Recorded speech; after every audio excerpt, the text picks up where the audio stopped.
Hi, this is my IT225 check-in video number 5, and the room is still a mess and my hair is getting wilder every day. But I just wanted to say most of you are doing pretty good.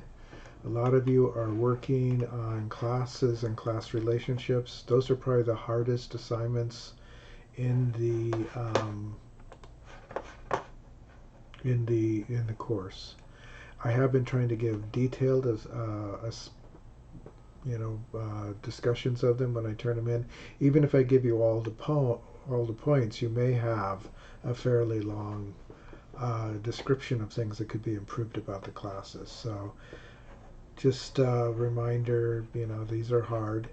If you're coming up on the communication, the sequence diagrams, people seem to have less trouble with them, even though they're a little bit of a complex too.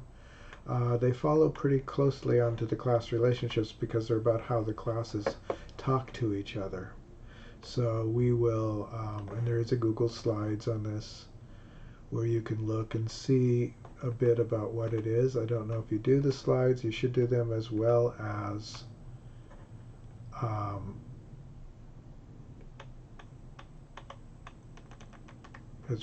doing the video. All right.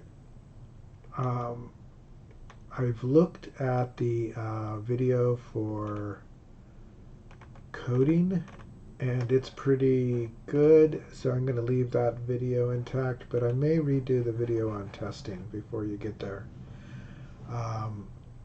So we'll talk about, and this has a code on the blog for doing it in different tests.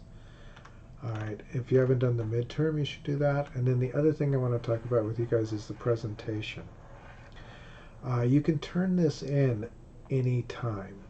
Alright, so it's not due until the end, but you can turn it in any time. You can upload the presentation to discussion so that other people can look at it, but I also want you to upload it to assignments. So you should also turn in a link in the assignment. So, you can turn in media recording, a URL, or a file upload. Just turn in a link in the assignments as well as in the discussions. The discussions is so that everybody can look at it. And you can turn it in any time. You don't have to wait until the very end. In fact, earlier would be better. I would be curious how the groups are doing. I have some indication for some of the groups that at least they've been starting to get together, but I would like to know more about how you are doing. I may do another checkup, maybe with post a letter to each group to ask how you're doing, but I really don't want you to forget about that. So I think that's all. Have a good week. Keep up the good work.